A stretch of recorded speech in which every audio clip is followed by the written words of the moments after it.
this is Silver with Atomic Disc, and today we have the great pleasure of speaking with Wendy Parr, who is a holistic artist coach and founder of the Parr Method. How did you get your start, and what really does it mean to be a holistic artist coach? So I started working as a performer and artist professionally when I was 8, and voiceovers and commercials and musical theater. And I was coming up, getting training and doing my work, and then pursuing a recording career. I started songwriting young. So one label had my first demo when I was 15, and they're like, "What do we do with a 15-year-old who sings like this and does R&B and like has a mature kind of voice?" I started working with my vocal coach, who's a very renowned coach, and getting training. And then I went through everything an artist goes through, like being misdirected, being poorly mentored, being like a lot of language towards me was, don't do you, be this, it'll sell more.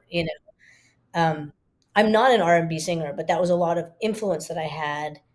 And my journey would find me more with like, oh, I have a lot of soul. I fit well in like the Americana singer-songwriter pop world, but I'm not an R&B singer. Um, so my coach invited me to be a coach when I was about 19, 20. And I thought, I don't know how to teach singing. And he said, yes, you do. You know how I helped you with your voice. You can help other singers while you're building your own career. It's a really good career to have and type of, your job, right?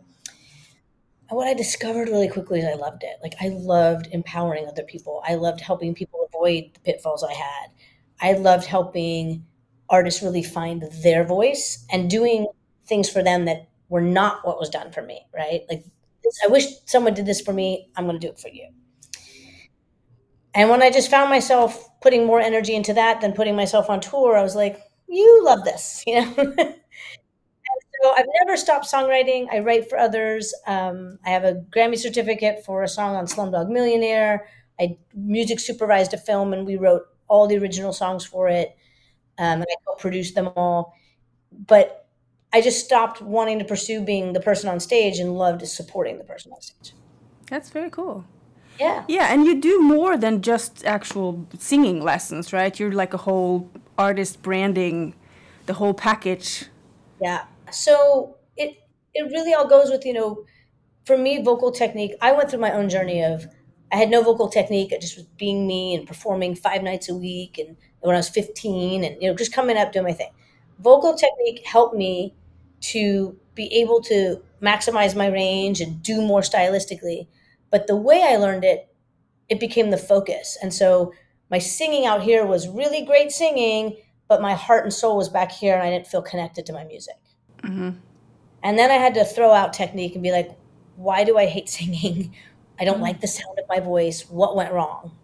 Oh, yeah. And I had to find my way back to my joy and to who am I and what do I want to say and how do I want to say it and what music do I want to sing. And then I was like, okay, technique helped me.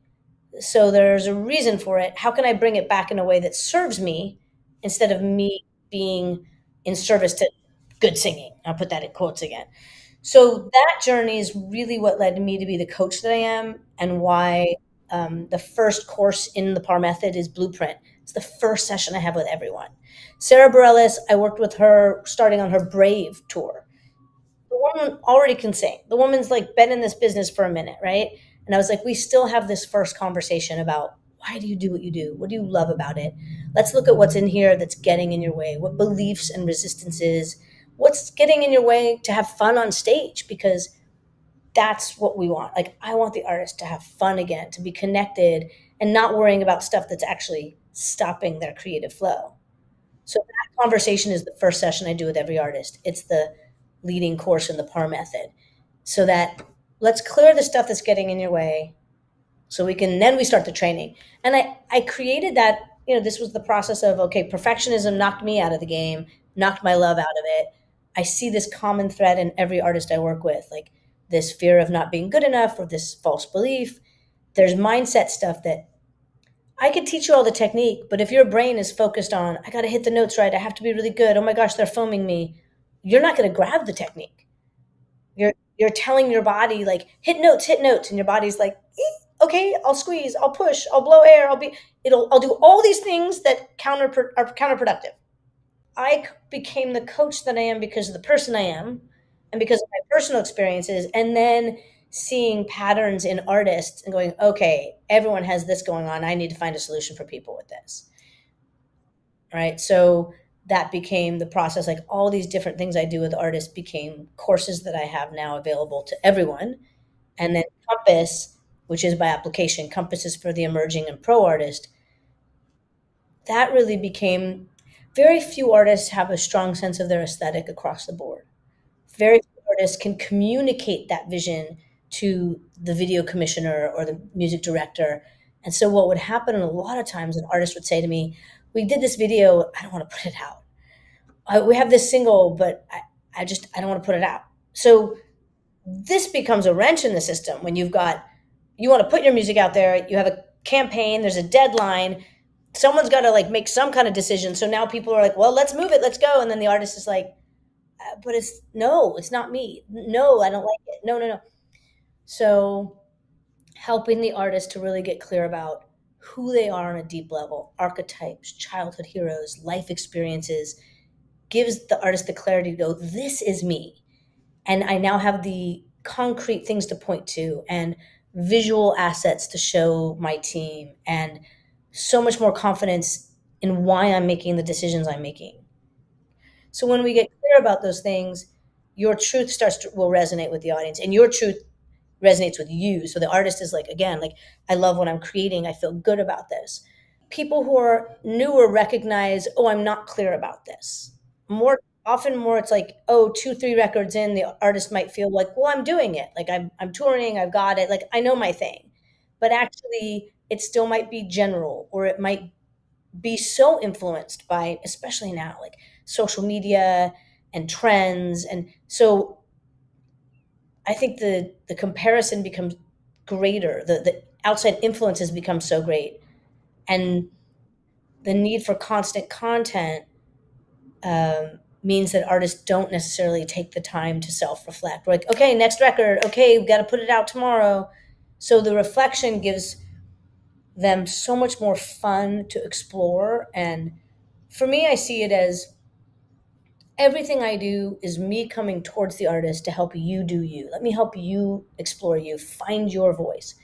So this exploration becomes, let's find all the wonderful, weird layers of you, especially ones you put aside, were told weren't in your lane, that's not your musical genre. Let's find those parts of you to help bring them back out and layered. So you're actually not in a box. It's not, I'm this small thing. It's, these are the cool little things about me that make my work unique. And now it's going to affect my visuals and my costuming and my persona on stage and my social media content, that, oh, all my cool weirdness is coming out. Yeah. So how do you link from like, okay, this is me as a person, to this is what my record album's going to look like? Or how do you link the internal authenticity to a visual expression? Yeah. There's a lot of layers to it, and kind of we find lots of ways in. But I'll give one example. So one of the things we look at are archetypes. So some people are like, what archetypes? What's that? Other people are like, oh, I love archetypes. So archetypes are your Greek gods and goddesses, your Roman gods and goddesses, your Hindu and Mexican gods and your Latin gods and goddesses, your Jungian archetypes. These are aspects of ourselves that we recognize in all people. So warrior archetype. Look at me, how I'm dressed today. I've got a warrior energy. Like, this is literally camouflage, but it's got a feline, tiger, cat, right? Because lion is one of my animals. And so tiger is what I end up with. I have another jacket that's got a tiger specifically, more than a lion, the tiger.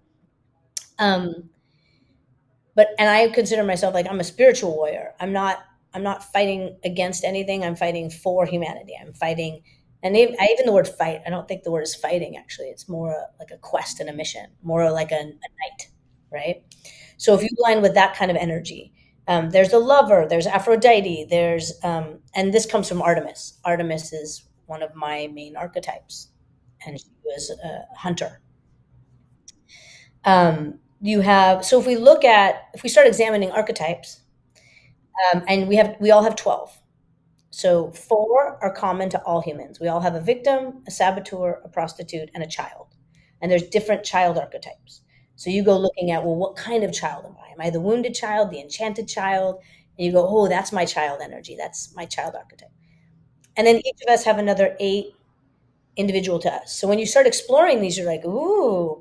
Now we could describe another artist that you know well, like Pink, warrior energy, badass. Like we could find three adjectives about an artist we know well and be like, oh, you're talking about Pink. Oh, you're talking about so and so. Well, the artist needs to know that for themselves, the up and coming artist. We know this about other people because they've presented it to us so many times in so many ways that that truth resonates. When you get to know yourself, you're probably going to take three of those archetypes and they will be the ones you highlight the most. Like everything I do has to have these flavors and it makes sense to me. It's going to resonate with my audience. And maybe like one of your songs is like, ooh, the Joker energy is more for this song. So let's bring that out in the storytelling. Let's bring that out in the costuming and the coloring. It becomes a source of inspiration. It becomes a lane and direction that makes things clear. So when you do work with someone and they're like, they present you and you're like, oh yeah, that's too frou-frou. I'm more XYZ. Like if you can say to someone, these are my three main archetypes, your video director is not going to present you with something that's off base now. They're going to be like, ooh, I'm shooting off ideas that really resonate here because I'm getting you.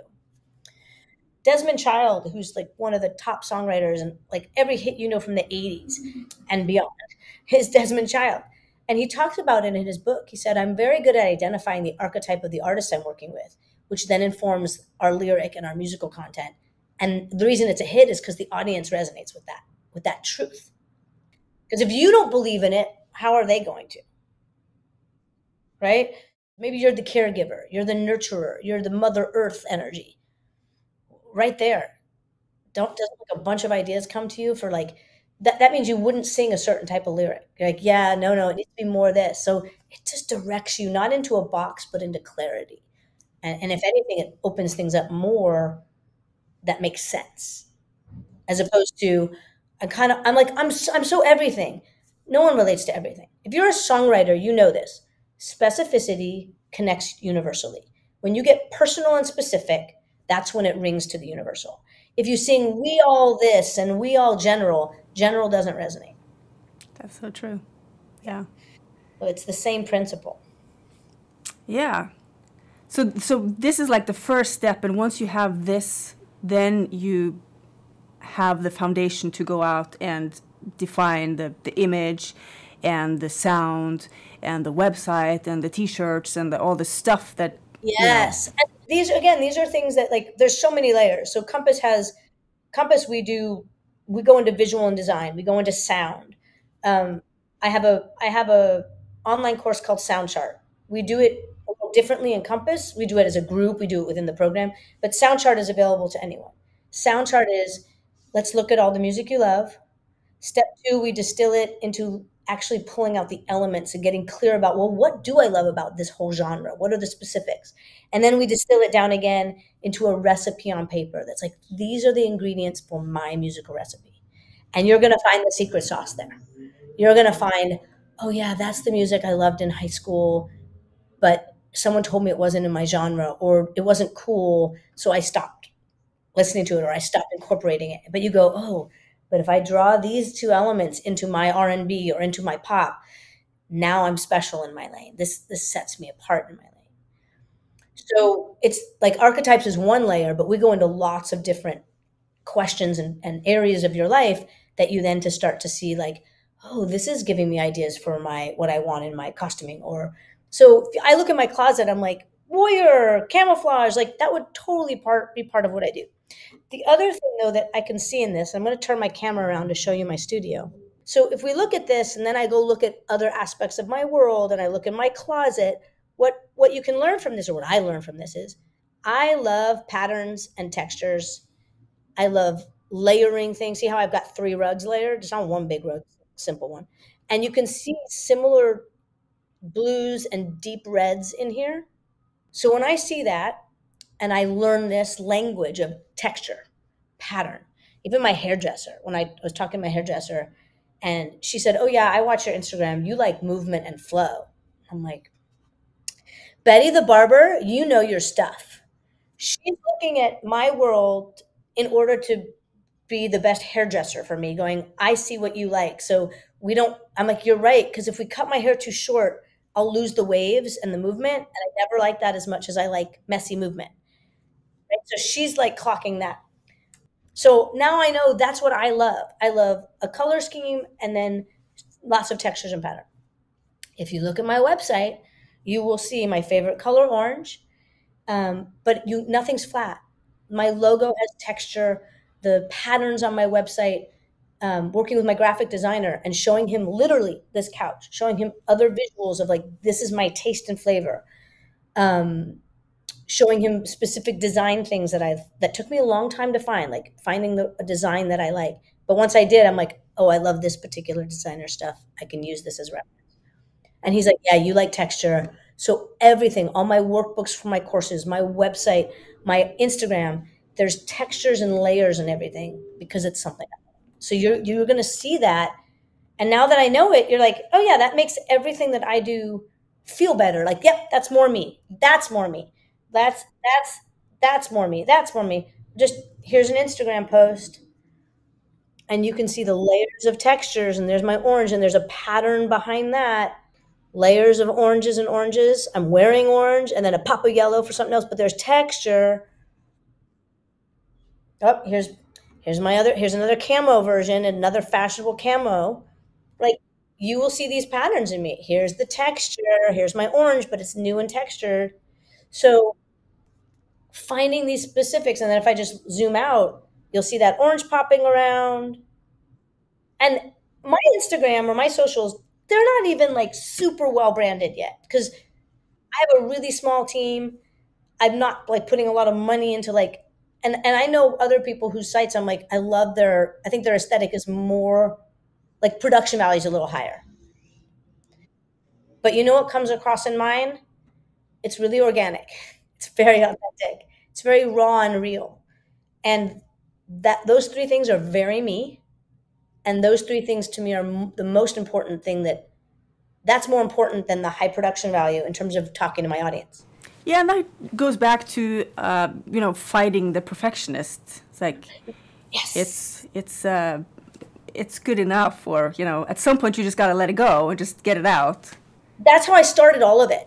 Like even my courses, I had been wanting to create these courses for a long time.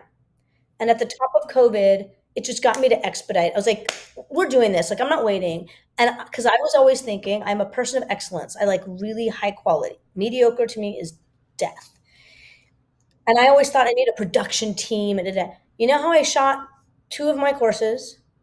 One really great film director, his great camera, in a really cool location, 64 studios. I shot two of my courses in one day because I know my material. That is not like me talking like this about my material and doing that's the easy part. But it was literally three people in the room during COVID, right? One in the booth to get the sound, Tulane getting the shots and then doing the editing later. And so it wasn't like, oh, I need a whole team. No, we executed like this really well. And the same with my Instagram. I was like, I know I want what I want the visuals and stuff to be, but I was like, just start. Just start on your iPhone. Just start now. Just start talking. Like, just start doing what you want to do. And again, production level can keep going up, but is the core there? Is the message there? Is the value of what you want to share and the meaning there? Because that matters much more. Yeah, you gotta focus on the actual content before you get too concerned with the packaging. That's right. Because the content matters more. You can't. Yeah, of course. Every music producer will tell you, like, hey, I can polish it, but I can't. I mean, like, literally, the phrase has always been, I can't polish a turd. Like, I can't make your singing that much better. Like, you got to come in with a quality of emotion and a quality of vocal. Like, I can auto tune it all, but what's that? Yeah, and even before that, it has to be a good song. Always, always. And for that, I teach songwriting. I love helping an artist see like the gold in their work and like the golden nuggets and then trim the fat. But there's literally nothing better than write 100 songs. 100 songs is going to make you a better songwriter. Yeah. And listen to great music and learn from it. Yeah. So how do you feel about when you coach new artists, or when you people are taking their classes and giving you feedback on that? Do you come across like a lot of ego? Like, artists have Mm. a tendency to perhaps have a bit of ego, and in some cases that's a good thing, and in others it might kind of be in their way. What's your take on Yeah, that? that's a good question. I think that anybody who is willing and needing to put themselves out there as an artist has to have a healthy enough ego to say, what I have to say matters, or I have I'm going to overcome the fear of this. Like my drive is bigger than my fear. Um, I don't know if it's ego so much as like, and maybe it is because like defining ego is its own thing, but you need to be willing to self reflect. Like in order to grow, you take an action, you reflect on it, you adjust, you take another action. Rinse and repeat. If you aren't willing to self reflect and be like, no, it's great, or no, I don't want to put that work in, I just want to be famous, or that's going to get in your way. But the willing, or if you're like, no, I can't put it out till it's perfect. Like you're um, so concerned with like how you're going to appear through the work that you can't share it like that. And both of those things are, a little bit of insecurity, right? If I'm not willing to take responsibility and make adjustments, I think that's going to get in your way. To not be able to hear something, or if it's a criticism or a suggestion, to not be able to hear it in order to grow, yeah, that's going to slow you down tremendously, right? But if you are like, oh, I can take that in. This is how, because I say strive for excellence, not perfection. Like, just keep upping your game. So, like, it's excellent. So, it's more you. It's the best version of you. It's a higher version of you. Um, and hopefully, like, if we're doing that, we just get to have fun for our whole lives, just growing as people and growing in our art and growing in our skills and, getting to reach more people because we're more effective at it. Um, I think the ego sometimes is really just also like the unwillingness to do the work, right? Like, well, I should just be great at this, or that should be good enough. Or I mean, that's what makes me think of. Um, but I think we just have to enjoy the whole process of exploring, and you bang your head against a wall for a while, and until you go, oh, I got the piece of information I didn't have. Now I can run with this, right? And we're not reinventing the wheel. Like, look at the artists that you want to be on a music stage with, a festival stage with, and see what they're doing. Like, what are they doing that I love and admire? What are they doing that works? Where, where did they play before they got that big? So I can follow in those footsteps because that's my kind of music, and the people that book them will want to book me. So, like, in that way, it's like you're not reinventing the wheel.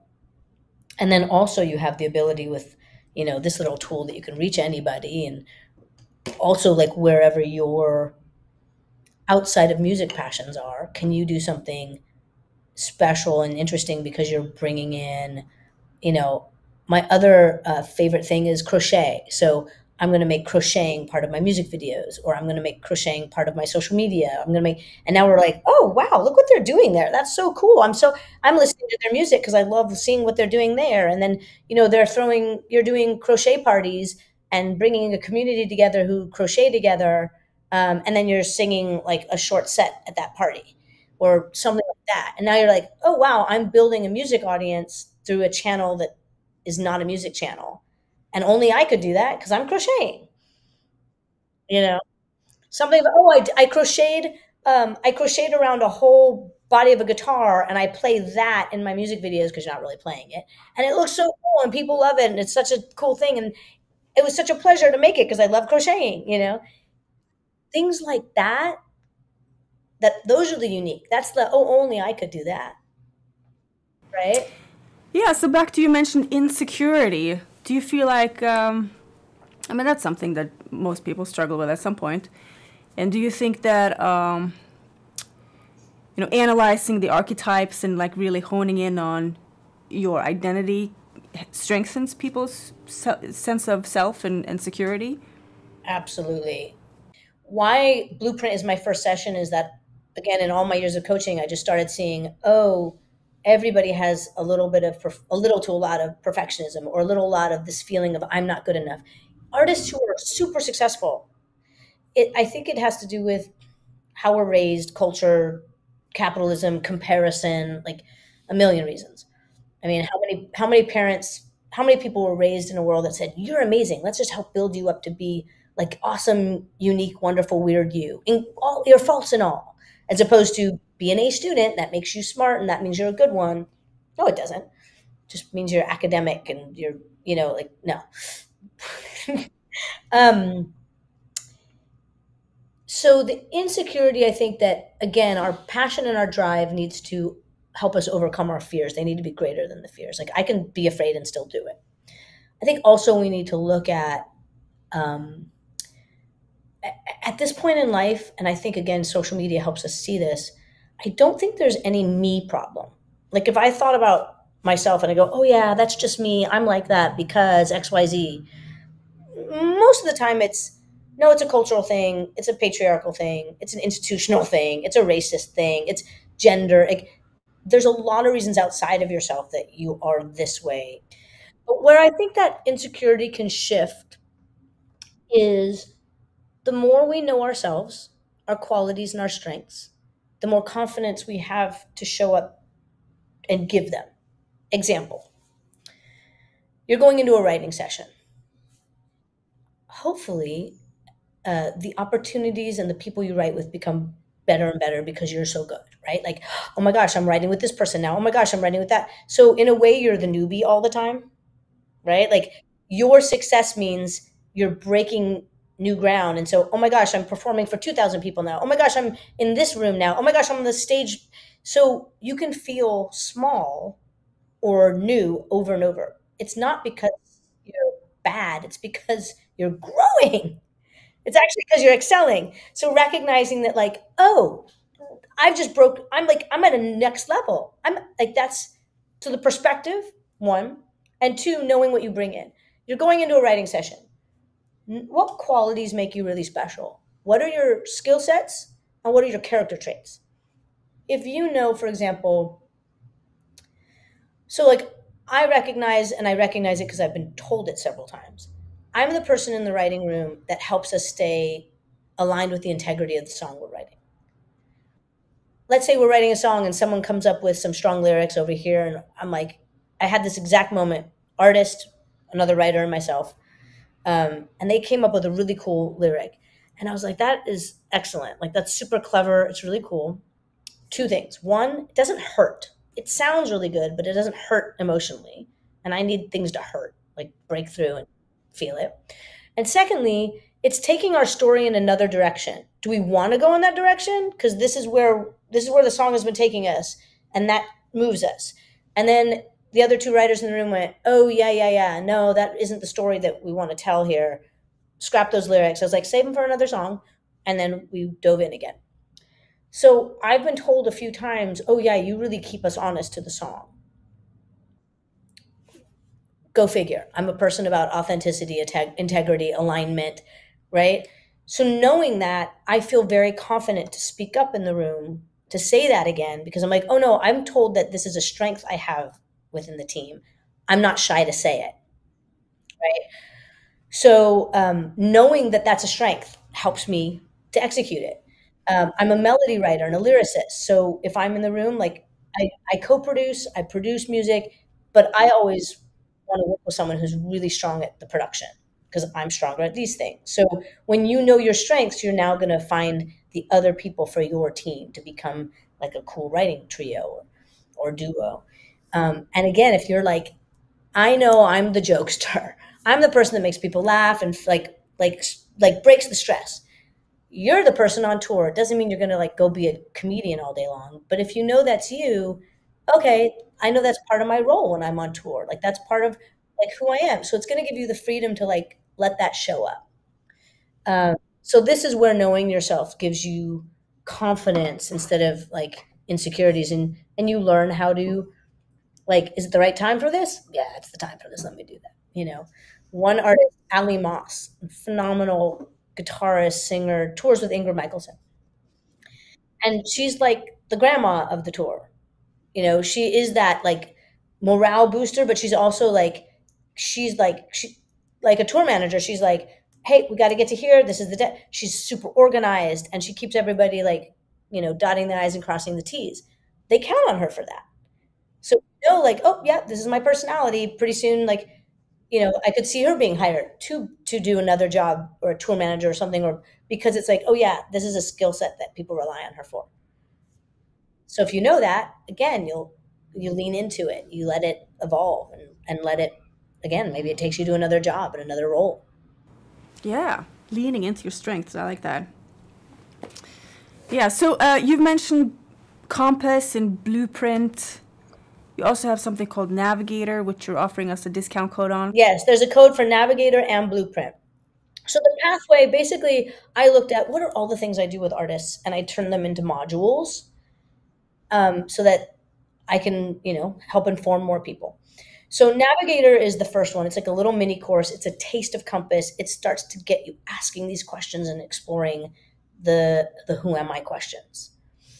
And then Blueprint is that first session to really deal with the perfectionism and your resistances and get you reconnected to like, this is why I do what I do. Let me trust my instincts and like move forward with my music and my creative flow.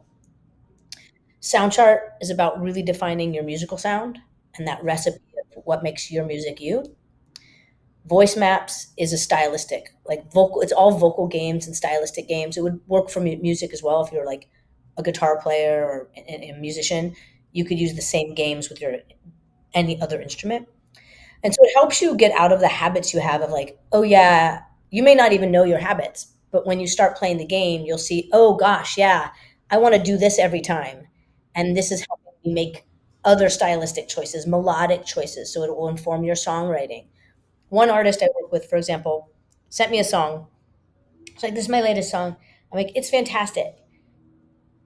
Do you know, however, that you have the tendency to always go down on your melodies? So there's always a fall off on a, I want to go, there was just always a fall off. And they're like, really? I do that? I was like, yeah, I recognize it in multiple songs. A few weeks later, they send me a song and they're like, this was the hardest session I had writing a song. And it's because I wouldn't let myself do that. And and I responded, I was like, this is your best melody ever. Because they wouldn't let themselves do that habit. And so they had to make choices. So voice maps helps you find new stylistic choices as a vocalist or an instrumentalist, musician. And then that all leads us to Compass, which is for the pro and emerging artists to really like, we do sound chart in it, we do blueprint in it, we do deep into dive into who you are. And that's for a limited number of artists that we take a 6-month journey together. And I have industry mentors, music producers, managers, A&R, publishers. And so they're getting a think tank of artists and industry people to get feedback as we go through the whole process. And the artist would bring to that meeting like, Compass has got me thinking about this. This is what I'm looking at for my next single, or this is what I'm thinking about for my next artwork. And so we're helping them bring these new ideas into fruition. And it's a very community based. Everything that I do is really not just about me being able to inform you, but connecting with other artists and getting a support team and a community of people that really support each other. And so that you can go through these processes together. Their modules, it starts with Navigator, and you can see on the website the pathway, like here's how, it goes right through. But they're also designed, I would definitely say Blueprint is first, but you can do anything where you're like, hey, I'm going to start production on a record. I really want to do sound chart because I want to define that sound. Or someone else is like, yeah, I kind of find myself stuck in singing covers the same way or my own songs the same way. I need to break out of that. I need voice maps now. So it's very like, what do I need? Which is how I coach. I'm like, where are you now? My job is to give you the tools as fast as possible for what you need, not only Saturday in the session or tomorrow on stage, but long-term growth. But it's like, it's really tailored to the artist. I don't have a vocal program that's like class 12, same for everybody. Please find me on Instagram, DM me, ask me questions. Join the Par Pack. That's a community I have that, again, to connect artists. And this year we have a lot of things planned to really bring the artists together because That's really what it's about. We grow in a pack. We build in groups. Nobody makes success alone. Um, and it's more fun when you have like-minded people that like get you, and you can talk with them and they get it. And you're like, hey, I'm trying to sort this out. And someone's like, oh, this is what I did for that. Oh yeah. I just wanted to say like that 25% offer is for Navigator and Blueprint. But if someone's further along in their journey of artistry and like you're working on your next project, Compass is open, and I really encourage people to apply. Don't let that, oh, I must not be good enough for this, stop you, because that's not true.